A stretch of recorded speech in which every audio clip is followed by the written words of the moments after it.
path would be extreme. The President approved the plan to ask Congress to pass an emergency bill giving the Treasury authority to buy up the toxic assets. The news leaked almost instantly. And I've just got a wire here that says that Hank Paulson and Ben Bernanke are about to meet people on Capitol Hill, the lawmakers here, to talk about that. We don't know for definite it's sure. It was sure. An hour later, America's central bank chairman, Ben Bernanke, and Hank Paulson called on the most powerful politicians in Washington. We have a financial crisis in our country, that we're here to work together for solutions that resolve that crisis in a way that... We did not know what they were going to say, and what they said was, look, our intervention agency has staved off disaster, but not for a very long period of time. Secretary Paulson said that if he didn't get proper authorities within 48 hours, the banking system would collapse.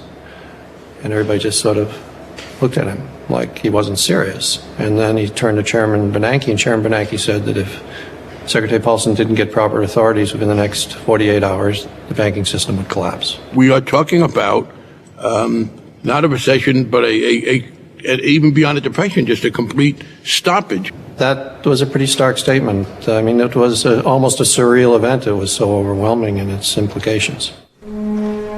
Paulson asked for authority to buy hundreds of billions of dollars of toxic assets from the banks. It would free up the banks to raise their own capital and start lending again. Then one of the group asked an awkward question. Secretary Paulson said, we want to buy these at taxpayer expense. And I said, I knew that was a terrible deal for the taxpayers. I said, there has to be an alternative. Because he said, what the banks need is capital. And I said, why not inject capital into the bank? The congressman was suggesting the government buy shares in the banks, partially nationalizing them. Simpler, but heresy within Bush's Republican Party. The problem is, I believe it's socialism. You know, the government's involved, owning private property, owning stock here and there. I think it's a road to disaster. It's not a good road. We've tried it in Europe. It never works. It's always you go back, they want more money from the taxpayers. Paulson left the meeting and announced that America was united and was marching full speed ahead with the plan to buy up toxic assets. Secretary of the Treasury, Mr. Paulson. Thank you very much, Madam Speaker. I think we saw the best of the United States of America in the Speaker's office tonight. This country is able to come together and do things quickly when it needs to be done for the good of the American people. Action on both sides of the Atlantic to try to end the US stock market has recorded the biggest rise in share prices for nearly 6 years, amid expectations that the federal government is about to... The fact America was at last acting was enough to boost worldwide markets. In London, the FTSE rose over 400 points.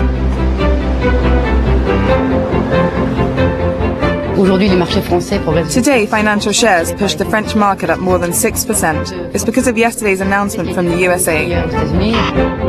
As I see it, market is eagerly waiting for the bailout package from USA, which is quite substantial. We think that trust in the financial system is rebuilding again, and we can see that judged by today's growth of the market. One of the challenges and crises, and I lived through them when I worked at the IMF for 15 years, is there is no right solution. There is no first best. By definition, a crisis hits, you're not prepared, but you've got to react.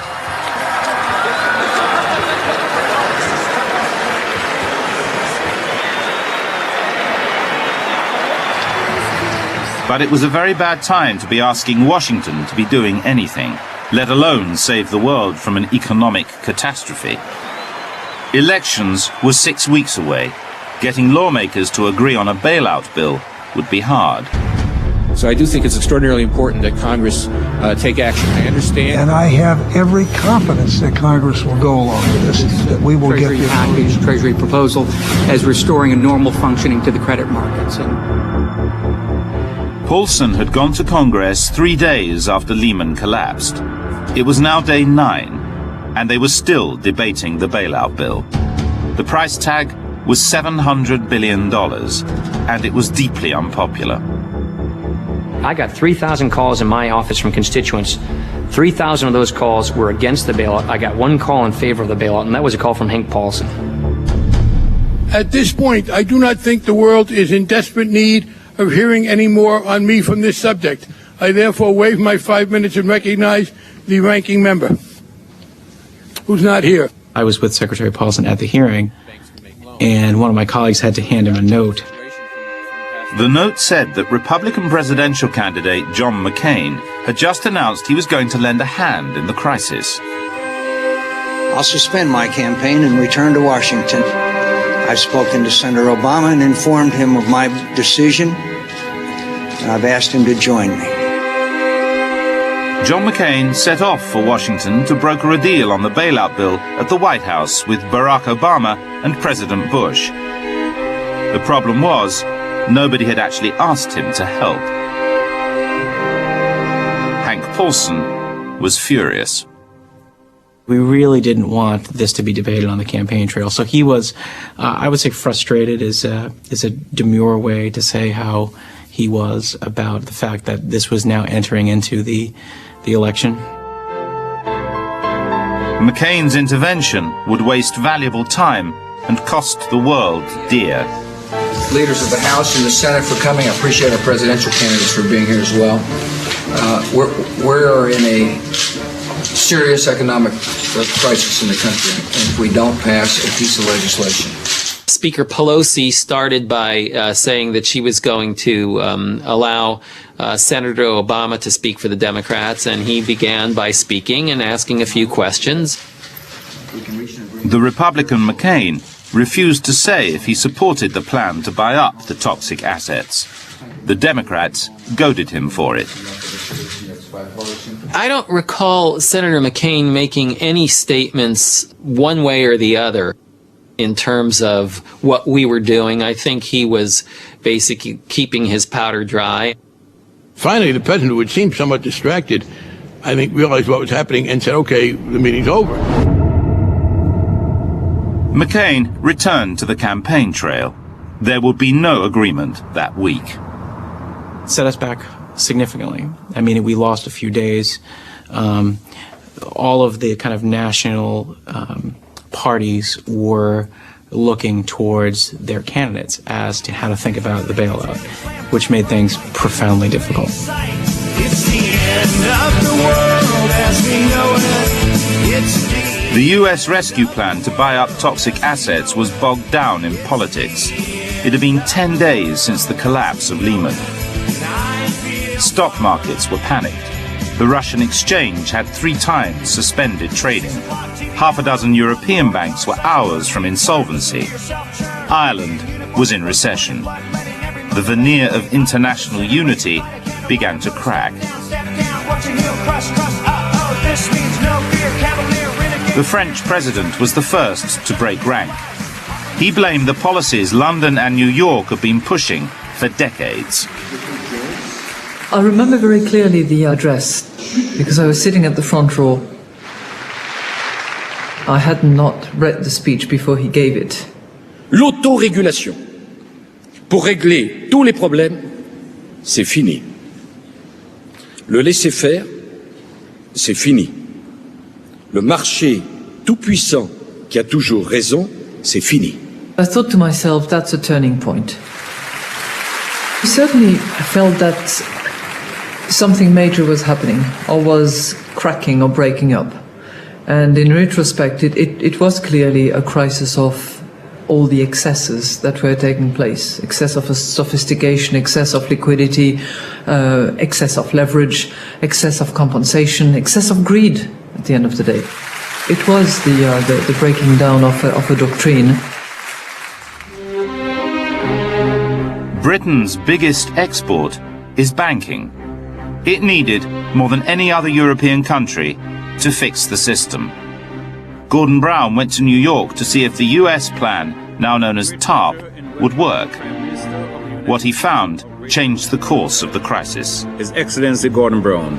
Well, I wanted to test in America what analysis people had of the current situation. the American interest in what was called the TARP scheme, would that be enough to deal with the problems of the financial system? The UK team was coming to the conclusion the American plan to buy toxic assets was flawed. It didn't address directly the key problem. Banks' capital was spiralling down. The simplest solution was to pump in money. The breakfast was with investors in global banks as well as UK banks, and it was very clear that they shared our analysis, which was the underlying issue was around capital. And the question, of course, then naturally arises where the sources of capital are, which at that point in time only left the government. The next day, Gordon Brown flew to Washington. He asked President Bush how America's plan would increase capital in US banks. Make sure that friendship stays strong, and I appreciate you coming down from New York. What I talked to him about was, obviously, the TARP scheme was a big scheme, but would it be enough, and would it actually answer the problem? We obviously needed to understand whether it would plan to do anything around capital, and we wanted to do that with the President directly. It wasn't clear to us what their response was going to be. The only source of capital at that point was government. Brown was in effect asking the President if he was prepared to nationalize, at least in part, US banks. What the Prime Minister wants to know is the plan we devised big enough to make a difference, and is going to be passed. And I told him the plan is big enough to make a difference, and I believe it is going to be passed. Thank you. Brown left America unconvinced by the President's assurances. On his flight home, he was handed a Cabinet Office paper. It was a confidential blueprint to tackle the crisis, under British, not American leadership. Gordon had commissioned beforehand from Number 10, as well as the Treasury and the Bank of England, the FSA, views on capitalisation, and that came through in a fax that was given to us as we got on the plane. If we were to go ahead with a scheme to recapitalise the banks that would give us confidence we could deal with the impaired assets, and then have a funding scheme that followed that, what would it look like? What would we have to do? It was unclear if we were going to be followed by other countries. It was unclear how the markets were going to react. It was unclear how the public was going to react. By the time I came back from America, I was pretty sure, and I was talking to Alistair Darling, of course, all the time, pretty sure that we had to take radical action. What the Prime Minister had decided to do was unprecedented. By setting the UK on the path to directly recapitalise the banks, he was going to break with the United States. A massive gamble.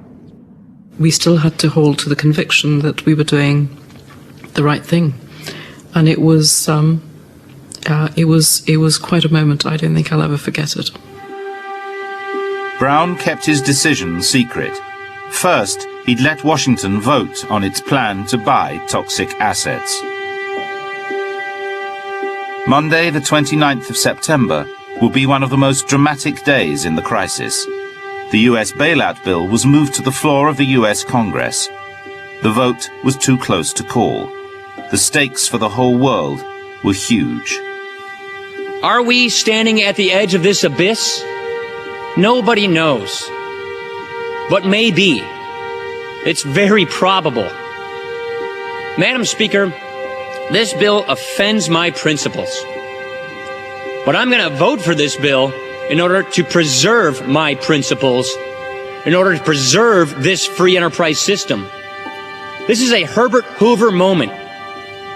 He made some big mistakes after the Great Depression, and we lived those consequences for decades. Let's not make that mistake. Put yourself in the average member of Congress's mind at the time. They're up for re-election in about a month. Every single one of their constituents hates this thing. They think it's a $700 billion bailout of risky, greedy Wall Street bankers. And they're being asked to vote for this. Gentleman's time has expired. The gentleman from Massachusetts. Madam Speaker, I yield myself 15 seconds. I never thought when we got to the House floor that we wouldn't get the authority. Now is the time to act on the free market principles we profess to believe in. Let's vote down this bill. Please don't betray this nation's great history.